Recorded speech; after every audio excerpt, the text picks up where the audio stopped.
Steve, how's the squad looking for this game tomorrow? Yeah, okay.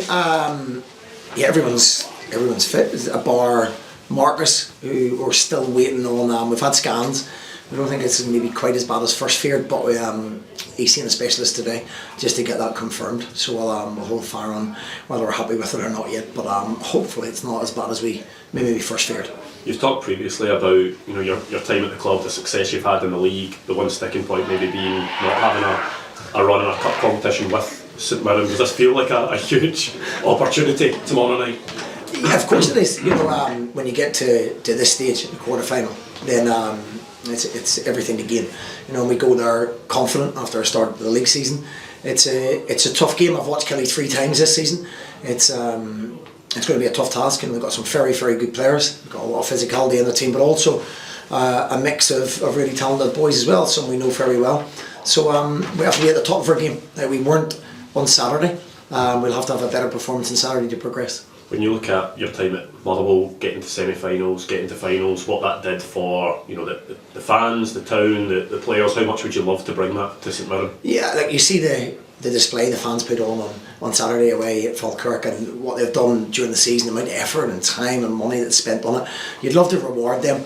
I've said to the players, sometimes these opportunities come around once in a career. I've been very lucky that it's come around a few times, but that doesn't often happen. So you have to grab these opportunities. You have to go and be brave and play to your strengths and try and progress. We want to progress any way possible. Doesn't have to be the best performance in the world, but you have to find a way to win. And as you rightly say, it can bring a whole town together. It can really lift people's spirits. People rely on this football club.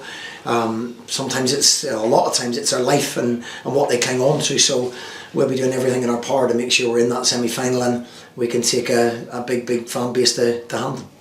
Just going back to Marcus, Steve, what scan on what? On his ankle. On his ankle. On his ankle, yeah. When you look back at your cup career, which has been your biggest frustration so far? Probably that we get drawn against Celtic in the second round every time is usually what happens to us. So we managed to avoid that so far. That's been frustrating because we've had relative success in terms of our league position, but ultimately the best chance of winning a trophy in a season is the cup. So we've given ourselves an opportunity. We feel like we've earned this opportunity because it's been a long time in the making. We've started right at the early rounds and had some really good performances, some that can be better. And it's an opportunity for both sides. Kilmarnock will feel exactly the same, and Stuart will see it as a big opportunity at home. So we have to cope with them. As I said, I've watched a lot of Killy. It's my local team, so I get to see them drag my wife along every Sunday to watch them lately.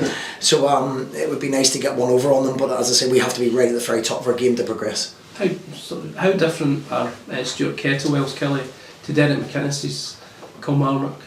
I believe everyone's got their own style and puts their own slant on it. Obviously different players. The two strikers are been a big success for them. I think they're a real handful, the two of them.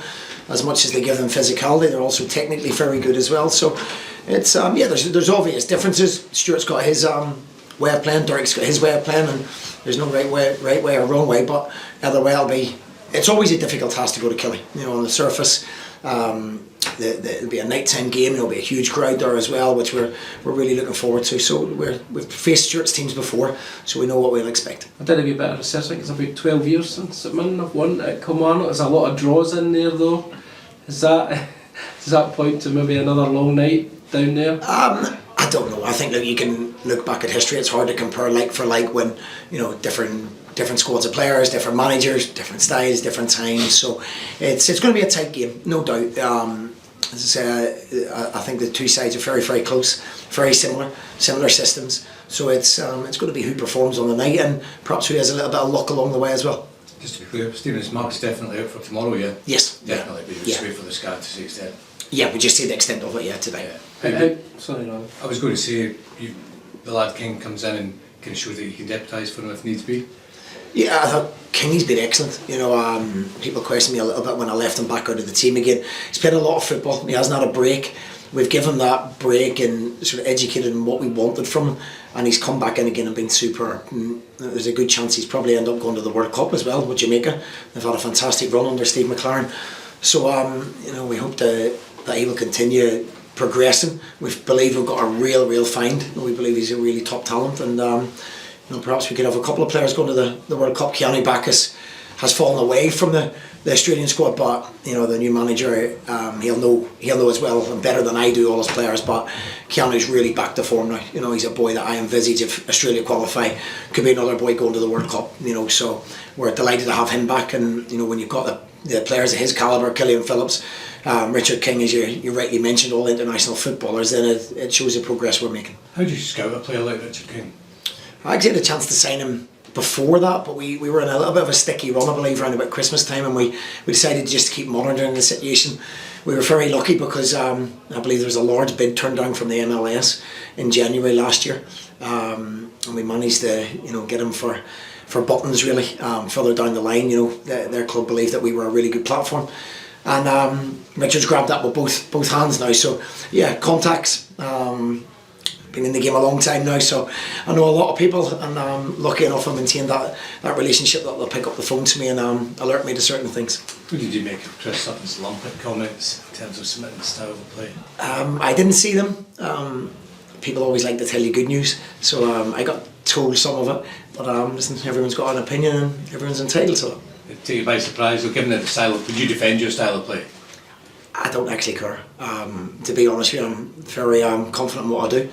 You don't get 400 league games if you don't know what you're doing, and everyone's entitled to their opinion. So that's it. It's a wee bit harsh though, isn't it? I mean, if you watch them regularly, some of us do, then that doesn't seem to be the accurate description. Listen, everyone's entitled to their opinion, so that's what people are paid for, to try and stay relevant, and it doesn't bother me too much, to be honest. Stephen Stewart thought his team was on the wrong end of a decision at the weekend, the handball that went in Celtic's favour. Are you guys clear on what constitutes a handball in that situation? I have to agree. I heard Stuart talking about it. We did get told that things like that probably wouldn't be penalties, so there remains a little bit of confusion. If you were on the end of that decision, you'd be highly unlucky, highly disappointed with it. There's been occasions like that where decisions have gone for us, against us, and as a manager it's frustrating. Listen, clarity would be good on it. I'm not sure what you're expected to do. If the rules of the law state that it's a penalty, then the referees are going to stick with it. But I was on the same thinking that it was going to be throughout the board that things like that wouldn't be given as a penalty, but they were. You have to deal with it. Unfortunately, it's went against Kilmarnock this time. We had one goal potentially for us against Hibs. I've yet to see a picture that shows me it doesn't hit his chest yet first. So you see how difficult these decisions are for referees. But it would be good to have the clarity, and I don't think anybody wants to see penalties given for that throughout the league, I would imagine. Going back to the weekend, I suppose looking towards tomorrow night, how important is it that when your team maybe aren't playing the best, that they still find a way to win and grind out results? Yeah, we weren't at our best first half. I don't think either were Falkirk. It looked like two teams that had their 2 week break. But we found a way, and I think that shows a huge amount of character and talent and perseverance to do that. And we could have won comfortably in the end. But it shows the strength of character. There's a lot of belief here. You don't consistently do what we are doing season after season and not know you're a good side. We believe in each other. We grouped together again at half time and just reiterated what we needed to do, and small points make big differences, and they managed to do that in the second half. So it shows what a talented bunch they are, that they can just go another extra yard, another extra % to win football matches. And how much do you think it would mean to that group of players to play at Hampden in the National Stadium? Yeah, I alluded to it earlier. Sometimes in your career you get one opportunity to do this, and it's an opportunity to get to Hampden. I've been very privileged to experience it a few times. It was one of the best days of my career when we beat Rangers and we beat Aberdeen in the 2 semi-finals at Hampden. Some of these players haven't experienced it, and it's certainly a target and a goal of ours, and we're a group of boys that are so together and have given so much to the club. It would be great, but as I've said, this is a tough game, really, really tough game, and we have to be right at the top of our form.